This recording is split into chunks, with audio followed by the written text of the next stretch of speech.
미국의 오하이오 건설 현장 매니저인 커티스는 35살의 성실한 가장입니다. 그는 며칠째 악몽에 시달리고 있습니다. 그가 꾸는 꿈은 폭풍우가 몰려오고 갈색비가 내리는가 하면 애완견이 갑자기 그를 공격하고 이상해진 사람들이 그의 어린 딸 해나를 해치려 드는 것입니다. 시간이 흐르면 조금씩 나아지리라고 여겼지만 커티스는 환청과 환영까지 겪게 됩니다. 결국 평온했던 커티스의 가족의 일상은 완전히 무너지게 됩니다. 그런데 커티스를 둘러싼 모든 징조는 한 가지 사실을 가리키고 있습니다. 곧 인류에게 다가올 거대한 폭풍우가 시작될 것이라는 점입니다. 커티스는 무리하게 대출까지 받으면서 방공호를 만들고 아내 사만다를 비롯한 주변 사람들은 그의 이런 변화에 당혹감을 느낍니다.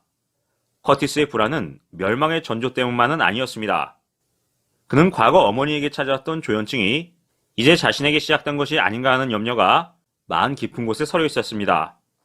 커티스의 불안이 어디에서 기인하는 것인지를 짐작할 수 있게 하는 단서들은 여러 곳에 있습니다. 그중 가장 중요한 것은 그의 유년기 체험일 것입니다. 커티스가 10살 되던 해 그의 어머니는 커티스를 마트 주차장에 내버려둔 채 갑자기 사라졌습니다. 그러고 나서 일주일 뒤 발견된 그녀는 길거리에서 쓰레기를 주워 먹고 있었습니다. 커티스의 아버지는 결국 아내를 정신병원에 입원시켰습니다. 이후 커티스는 오로지 아버지에게만 의지하면서 성장해야 했습니다. 중요한 것은 어머니로부터 아들에게 분열증적 기질이 유전되었는가의 여부가 아닙니다. 과거의 체험이 어린 커티스에게 어떤 상처를 남겼는가 하는 물음입니다. 그의 어머니에게 분열증 증상이 나타난 것은 무책임한 남편 대신 아들 형제를 홀로 키우다 더 이상 그 고통을 견뎌낼 수 없었기 때문이었습니다. 아내에게 무책임했던 남편이 아들 형제에게 훌륭한 아버지였을 것이라고 믿기는 어렵습니다. 그래서 어린 커티스는 자주 불행했을 것이고 그럴 때마다 가족이라는 공동체가 와야 되는 일이 구성원들에게 미치는 영향에 대해서 심각하게 생각했을 것입니다. 더 나아가서 자신이 누군가의 남편과 아버지가 되어 있을 미래에 대해서도 다른 어떤 사람보다 고민이 많았을 겁니다. 여기서 커티스가 겪고 있는 두 가지 불안, 다시 말해 다가올 재난과 광기라는 불안은 서로 모순된 것입니다. 그에게 정신질환이 발병한 것이라면 그의 주변에서 발생하기 시작한 불길한 전조는 과대망상에 불과할 것입니다. 이와 함께 재난과 관련된 예감이 정확한 것이라면 그의 행동은 정상적인 반응이라고 볼 수 있습니다.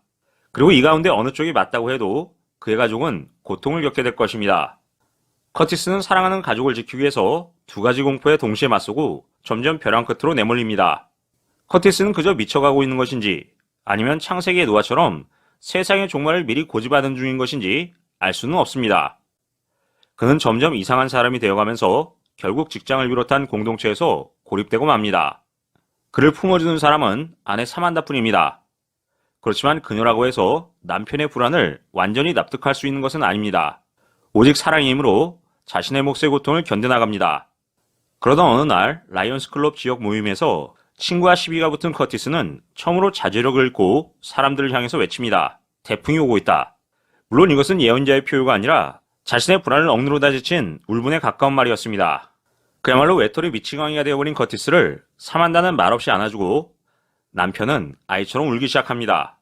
그러던 어느 날 밤 마침내 심판이 날이 온 것처럼 폭우가 쏟아집니다. 커티스의 가족은 방공호로 대피해서 하룻밤을 보냅니다. 다음날 아침 바깥으로 나가기를 거부하는 커티스가 그저 미안하다는 말만 무력하게 반복할 때 사만다는 그녀 스스로 문을 열고 커티스를 끌어내지 않고 남편이 자신의 불안을 스스로 이겨낼 수 있도록 참을성 있게 기다리면서 그에 대한 신뢰를 포기하지 않습니다. 이 영화의 서사적 절정에 해당하는 순간입니다. 다시 말해 모든 것이 망상인지 아니면 계시인지를 마침내 확인해야 할 그 순간을 맞아서 커티스는 힘껏 방공호의 문을 열었습니다. 그런데 세상은 언제 그랬냐는 듯이 여전히 거기에 있었습니다. 한밤의 폭우는 여느 때와 다름없는 것이었습니다. 이제 커티스는 자신의 악몽과 환각 그리고 환청이 단지 망상이었을 뿐 그 무슨 계시 따위가 아니라는 것을 인정하지 않을 수 없게 됐습니다. 결국 모든 것이 커티스의 불안과 망상인 것으로 판명됐습니다. 이후 찾아간 정신과 전문의는 커티스에게 가족을 떠나서 입원 치료를 받으라고 권유합니다. 그러자 커티스는 얼떨떨한 표정으로 묻습니다. 당신의 말은 제가 가족을 떠나야 한다는 뜻입니까? 이 반문은 커티스의 내면을 그대로 투명하게 보여줍니다. 그에게 중요한 것은 가족과 함께 있을 수 있는가, 없는가 하는 문제였습니다. 따라서 그가 며칠 뒤에 장기 입원을 해야 한다는 것은 며칠 전에 세상이 멸망했다는 것과 다르지가 않습니다. 어쩌면 전자가 더 끔찍한 것일지도 모르겠습니다. 종말의 순간에는 헤어지지 않을 수도 있기 때문입니다. 전문가의 입원 치료 변경을 거부할 명분도 이제는 없습니다. 그리고 입원 전에 떠난 마지막 가족여행의 풍경이 이 영화의 종장을 이룹니다. 그리고 이 영화는 이렇게 끝나는 줄 알았습니다. 그런데 바로 그때 바다 저편에서 거대한 폭풍우가 몰려오고 악몽 속에 그 갈색비가 내리기 시작합니다. 이번에는 커티스 혼자가 아닙니다. 딸 해나와 아내 사만다도 같은 광경을 보고 있습니다. 그렇다면 이것은 망상이 아니라 현실입니다. 뒤엉켜버린 머릿속을 미처 정리하기도 전에 가차없다 싶을 정도로 영화는 막을 내립니다. 영화 테이크 쉘터에 대해서는 다양한 해석이 존재합니다. 그렇지만 이 영화의 마지막 장면은 기독교적 세계관을 통한 해석이 가장 옳다는 것으로 수렴이 됩니다.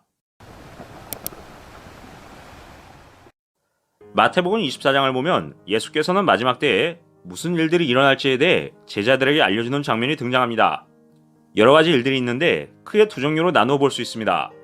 하나는 전쟁과 기근, 지진, 그리고 박해 등 가시적인 징조들이 있다고 말씀했습니다. 이와 함께 많은 거짓 선지자들이 나오고 불법이 만연하게 된다고 말씀했습니다. 그리고 예수께서는 그런 거짓 선지자들을 불법을 행하는 자들이라고 규정했습니다. 여기서 불법이란 마태복음 24장 12절에 등장하는 불법과 같은 아노미안이라는 단어입니다. 이것은 하나님의 말씀대로 살지 않는다는 뜻입니다. 이 세상은 옛날이나 지금이나 불법이 성행하고 있습니다. 예수께서는 세상에서 일어나는 현상을 알려주신 것이 아닙니다. 마지막 때가 되면 교회 안에 가짜 신자들이 많고 하나님의 말씀대로 사는 사람이 거의 없다는 경고를 하고 있는 것입니다. 마태복음 24장 후반부를 보면 내가 진실로 너희에게 말하노니 이 세대가 지나가기 전에 이 일이 다 일어나리라. 천지는 없어질지언정 내 말은 없어지지 아니하니라. 그러나 그날과 그때를 아무도 모르나니 하늘의 천사들도 아들도 모르고 오직 아버지만 아시느니라. 이렇게 말씀하셨습니다. 이와 함께 노아의 때와 같이 인자의 임함도 그러하리라.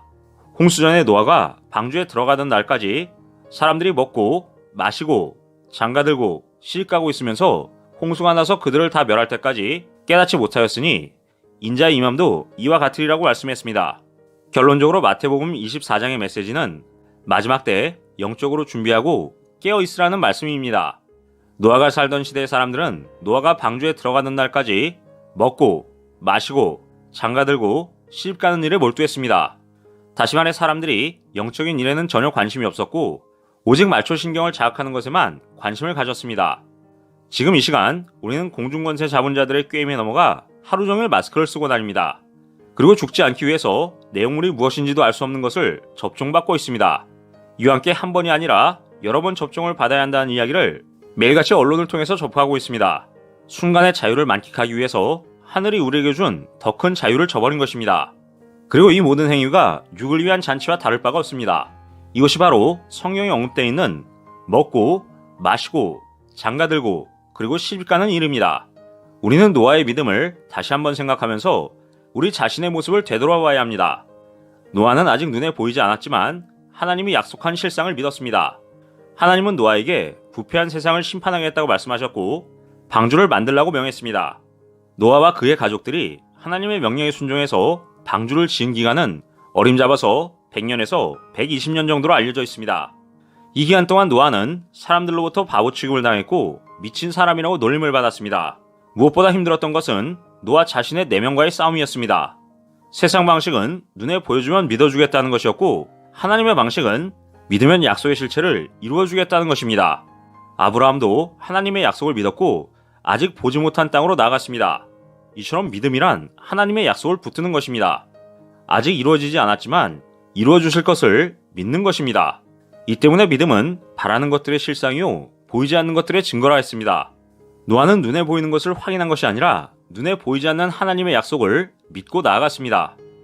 이것이 바로 노아의 믿음입니다. 두 번째로 노아는 하나님의 경고를 무시하지 않았습니다. 하나님은 노아에게 세상 사람들과 그 땅을 멸하겠다고 말씀했습니다. 그리고 노아는 그 종말의 경고를 받아들였습니다. 이 세상을 악의 세계로 이끄는 자들은 한 번쯤은 괜찮다면서 죄를 가볍게 여기도록 부추깁니다. 그렇지만 우리는 미혹의 영에 넘어가지 않도록 항상 깨어 있어야 합니다. 세 번째로 노아의 믿음은 하나님을 경외하는 믿음이었습니다. 세상이 하나님을 조롱하고 세상 사람들이 방주 짓는 모습을 보고 비웃어도 노아는 하나님을 경외했습니다. 결국 노아는 하나님을 경외해서 구원을 얻었을 뿐만 아니라 그 가정이 구원을 받았습니다. 마지막으로 노아의 믿음은 하나님이 만들려고 명령했던 방주를 준비한 인내의 믿음입니다. 예수께서는 마지막 때의 진리를 지킴으로 박해가 있지만 끝까지 인내하는 자에게 영혼의 구원을 약속했습니다. 사도 바울은 인내의 연단은 소망을 이룬다고 말했습니다. 그런 의미에서 지금 이 시대는 노아와 같은 믿음이 필요한 때입니다. 노아처럼 보이지 않는 하나님의 약속을 믿고 하나님의 경고하심을 항상 마음에 두어야 합니다. 우리에게 주어진 소명을 끝까지 인내하며 순전한 믿음을 지켜나갈 때 어떠한 세상의 풍파도 두렵지 않을 것입니다.